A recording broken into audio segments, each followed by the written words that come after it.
Добрый вечер. В эфире информационный выпуск Амшик Шара.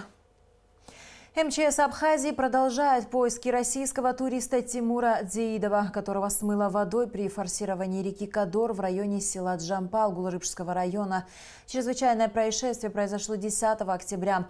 14 октября спасатели вместе с представителями базы отдыха Апсна Adventure вновь сплавились вниз по течению Кадора. Во время сплава поисковая группа высаживалась на берег, и спасатели обыскивали территорию, примыкающую к руслу реки. В свою очередь вертолет Ми-2 МЧС Абхазии на протяжении 3 суток совершал облет территории поиска. Однако безрезультатно. По словам специалистов, вода в Кадоре еще очень мутная. Это весьма затрудняет работу спасателей. Поисковые работы в верховьях Кадора будут продолжены. По инициативе и поддержке Банка Абхазии издана книга «История денежного обращения Абхазии». Составленная историками Астамуром Тани и Ибрагимом Чкадуа издание состоит из 200 страниц и выпущено тиражом 500 экземпляров. Издание представляет собой хронологическое описание основных этапов денежного обращения на территории Абхазии, история которого охватывает более 2500 лет. На презентации книги побывали наши корреспонденты. Смотрите репортаж Алики Трапш. Идея издать книгу об истории денежного обращения Абхазии появилась у председателя Национального банка более 2 лет назад. Руководство банка надеялось пробудить интерес общества к истории денег, как к важному сегменту прошлого и настоящего Абхазии, так как в книге отображена вся информация о деньгах, имевших распространение на нашей территории в течение 2500 лет. Столкнулись с тем, что информации об истории денежного обращения в Абхазии очень мало. После того, как мы стали активно развивать эмиссию современных монет, популяризировать эту тему не только в Абхазии, но и за ее пределами, все чаще стали сталкиваться с тем, что к нам обращаются люди, нумизматы, коллекционеры, которые хотят изучить историю денежного обращения не только связанную с современной деятельностью Национального банка, то есть эмиссию Апсаров, которые начались в 2008 году. И мы стали понимать, что этой информации нет практически, сами плохо осведомлены, и решили обратиться к специалистам, чтобы они помогли нам. Ретроспективный анализ истории денежного обращения Абхазии подготовили историки Астамур Тани и Ибрагим Чкадуа. На эту работу ушло 1,5 года. Кроме того, книга содержит богатый иллюстративный материал, собранный в различных музеях, изданиях, частных коллекциях. Мы использовали материалы, которые были созданы нашими предшественниками, в том числе очень большим, серьезным подспорьем для нас послужили труды присутствующего здесь Сергея Мироновича Шамба. Это труды, конечно, Капанадзе, Дундуа, Галенко, Зографа. У нас сложились в ходе работы с книгой и связи с коллекционерами, которые предоставляли нам материал, потому что не все просто было найти.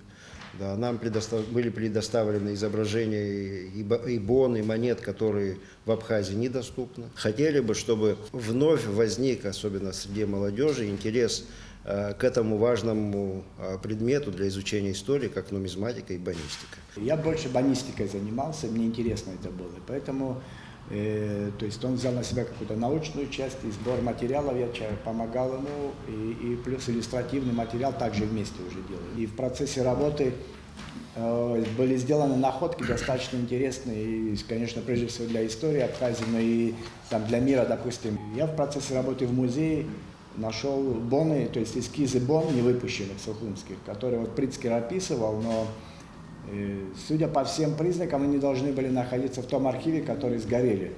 Но так произошло чудо, они нашлись. И просто это был такой самый светлый день, наверное, вот эти 1,5 года. Тут все радовались, и Стелла, и Астамур. Это было просто приятная находка была. Книга «История денежного обращения Абхазии» состоит из нескольких глав, в которых описывается денежное обращение в эпоху античности, в средневековые и османские периоды, а также в годы, когда Абхазия входила в Российскую империю, Советский Союз. Словом, данный труд является кратким историческим очерком о денежном обращении Абхазии и представляет особый интерес для тех, кто увлекается бонистикой и нумизматикой.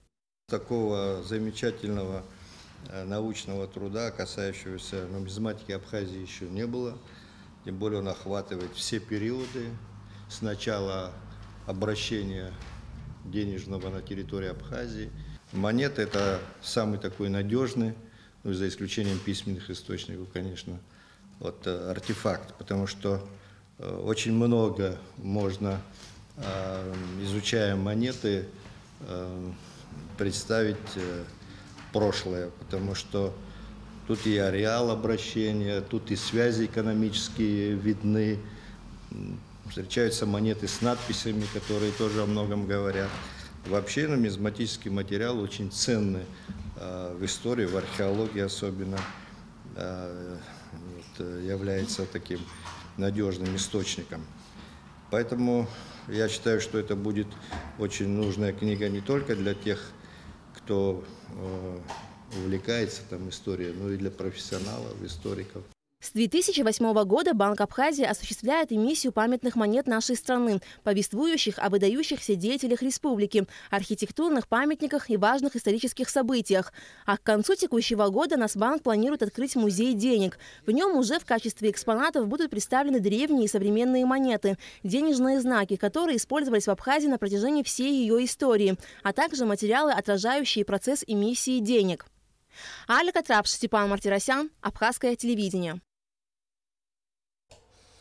Национальный банк объявляет о выпуске в обращение памятных монет Сергей Багапш, Таиф Аджба и Ефрем Эшба. Реализация памятных монет из драгоценных металлов юридическим и физическим лицам осуществляется кредитными организациями республики. Памятная монета Сергей Багапш выполнена из серебра 925 пробы. Диаметр монеты 39 мм, вес 34 грамма. Качество Proof-like, номинал 10 абсаров. Боковая поверхность монет рифленая. Серия выдающейся личности Абхазии. Тираж 1000 штук. Аверс. В верхней части изображен государственный герб Республики Абхазия, по сторонам которого полукругом надпись «Апсны-Абанк». В центре номинал 10 абсаров, под которым на фоне абхазского традиционного орнамента дата 2019.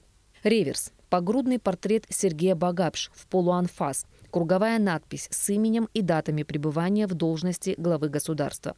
На обеих сторонах монеты выполнено кольцевое выборочное золочение. Памятная монета Ефрем Эшба выполнена из серебра 925 пробы. Диаметр монеты 39 мм, вес 34 грамма. Качество Proof-like, номинал 10 абсаров. Боковая поверхность монет рифленая. Серия выдающейся личности Абхазии. Тираж 100 штук. Аверс. В верхней центральной части на зеркальном поле расположено рельефное изображение герба Банка Абхазии. Под ним надпись на абхазском языке «Апсны-Абанк».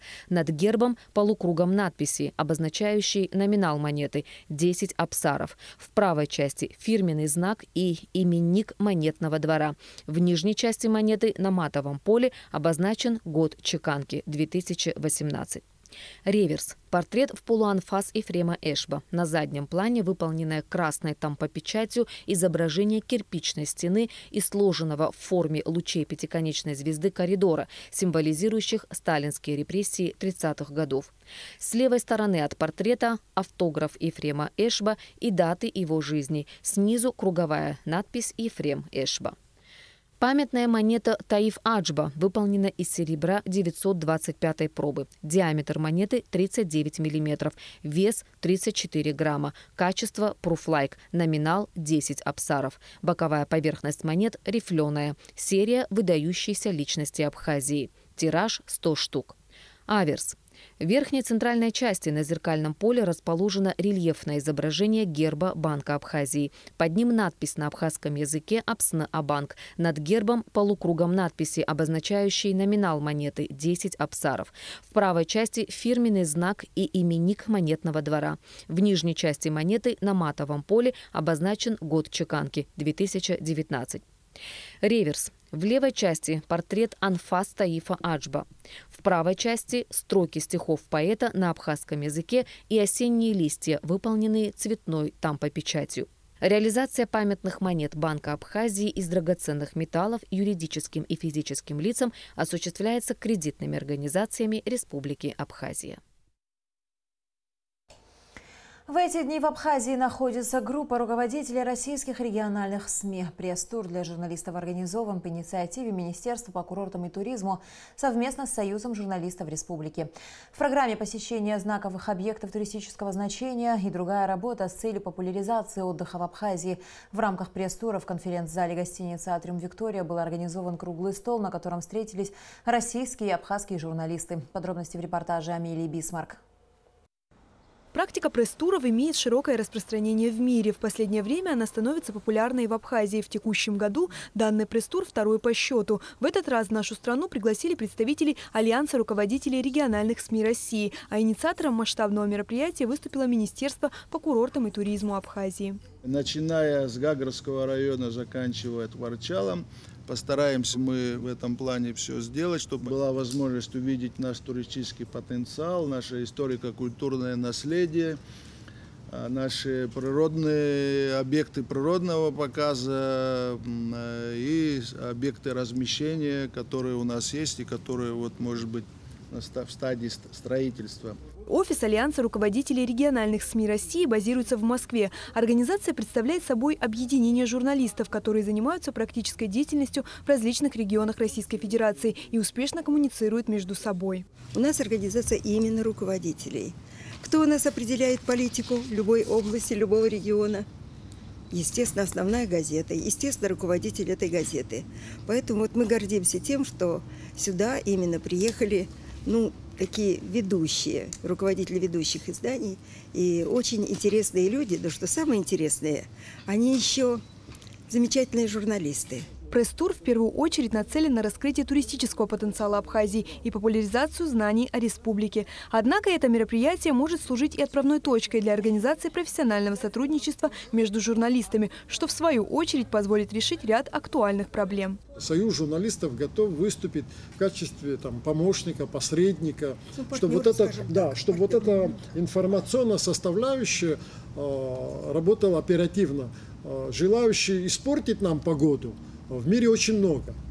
И поэтому, желающие помочь, поддержать курорты Абхазии, поддержать развитие экономики и вообще наши взаимоотношения, межгосударственные отношения, мы понимаем, что это ресурсы небольшие, а те ресурсы, которые у нас есть, если мы будем эффективно использовать, я думаю, что ваши читатели, ваши редакции получат дополнительные возможности. Участники пресс-тура в большинстве своем представляют территориально отдаленные от нас регионы России. Однако некоторые из журналистов не раз бывали в Абхазии и даже приводят определенную статистику положительных изменений в республике. Я, собственно говоря, видела, как менялась эта страна, как менялся этот курорт в лучшую сторону. И видела, как менялись те потоки туристов, которые приезжали. Много туристических объектов безумно радует, что действительно эта инфраструктура развивается, что теперь действительно есть что предложить. Идеи и предложения в прямом смысле рождались по мере общения журналистов. Таким образом, можно отметить, что работа за круглым столом была плодотворной для всех участников встречи. Той информации, которая есть, ее немножко не хватает. Может быть, кто-то в туристических агентствах иногда рассказывает, что есть туры. Иногда эти туры есть, такие более-менее сформированные, но это очень мало. То, что мы делаем в рамках наших изданий, наших 15 газет, естественно, мы будем это продолжать. У нас есть идеи запустить проект «Абхазский алфавит» и просто от А до Я начинать рассказывать про достопримечательности Абхазии, такой в режиме лайфхака, испытано на себе. Мы это видели, мы это знаем, мы советуем. Что касается представителей местных СМИ, то они также открыто высказывали свои предложения об организации профессионального взаимодействия. Было неплохо бы в следующий раз какие-то группы прикреплять к агентству, спутнику, к редакции. Мы найдем общий язык. Обменяемся темами, обменяемся адресами. За время своего пребывания в республике участники группы посетят максимальное количество туристических объектов страны, ознакомятся с культурой и бытом жителей Абхазии. Амелия Бисмарк, Томас Чаковани, Абхазское телевидение. 7 советов местного отделения Всемирного Абхазо-Абазинского конгресса открыто в городах Турции в рамках визита в Турецкую республику исполнительного секретаря ВАК Инара Гицба. Советы были открыты во время рабочих встреч с руководителями абхазских культурных центров турецких городов Стамбул, Инегёл, Измит, Эскишехир, Белиджик, Бурса и Сакария. Об этом сообщается на официальном сайте организации. В рамках рабочего визита Инар Гицба также встретился с генеральным консулом России в Турции Андреем Буравовым. Они обсудили широкий круг вопросов по международной деятельности ВААГ, включая работу в Египте и Иордании, где в рамках визитов также проводились встречи с диппредставительствами России. Исполнительный секретарь ВААГ также встретился со студентами из Абхазии, которые учатся в Турции. Это общение Инар Гицба назвал заинтересованным обменом мнениями относительно вопросов студенческого быта и образовательного процесса. Более года, как при поддержке Комитета по языковой политике в Абхазском государственном драматическом театре открыта детская театральная студия «Нарт». И у детей уже есть определенные успехи. Наша съемочная группа побывала на одном из занятий юных артистов. Смотрите репортаж Эсмы Гуланзе. Детская театральная студия «Нарт» на базе Абхазского драмтеатра начала работу в сентябре прошлого года после открытого кастинга, на котором были отобраны 17 детей в возрасте от 6 до 17 лет. Идея открытия студии принадлежала руководителю театра. Хорошую инициативу поддержал Комитет по государственной языковой политике. Театральный проект, несомненно, помогает развить у учеников языковую компетенцию. Участвуя в спектакле, дети слушают, слышат, понимают друг друга, они общаются. Как известно, диалог является одним из самых важных и сложных видов речевой деятельности. Поэтому любая дополнительная возможность в практике диалога может быть полезна. Сцена приучает детей к четкой, правильной, оформленной фонетической и грамматической речи. Мы будем продолжать сотрудничать, мы будем всячески помогать, потому что на самом деле этот проект очень полезен в обучении языка. Занятия по актерскому мастерству, сценической речи и хореографии проходят в студии 2 раза в неделю. Мастер-классы для маленьких артистов нередко проводят и известные абхазские актеры. Сейчас мы занимаемся постановкой отрывков. Это известные, рассказы зарубежных русских классиков, которые переведены непосредственно на абхазский язык, который мы видим на экранах абхазского телевидения. Это «33 попугая», «Винни-Пух», «Простоквашино». Также мы сейчас занимаемся бременскими музыкантами. В ближайших планах в декабре месяце пройтись по городам Абхазии с этим спектаклем в преддверии Нового года. Я думаю, это будет маленьким нашим таким подарком для детишек. Каждое занятие отличается от предыдущего. Преподаватель старается найти индивидуальный подход к ребенку и уделить максимум внимания на развитие разных навыков – речи, пластики, сценического мастерства. И что немаловажно, студия работает на бесплатной основе.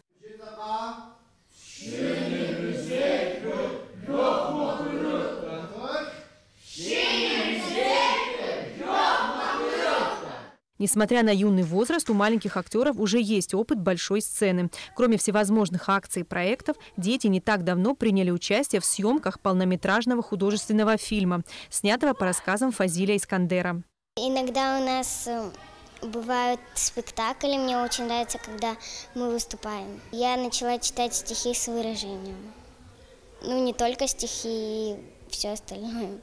Актерское мастерство для детей – это в первую очередь развитие речи, коммуникабельности, расширение кругозора. Даже если ребенок не захочет связать свою жизнь с театром, благодаря подобным занятиям он освоит множество полезных навыков.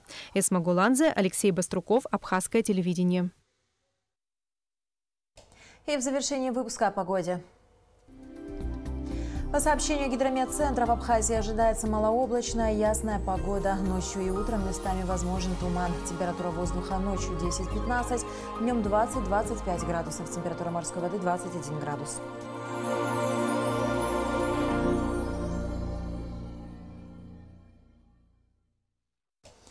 На этом наш выпуск завершен. До скорых встреч в эфире.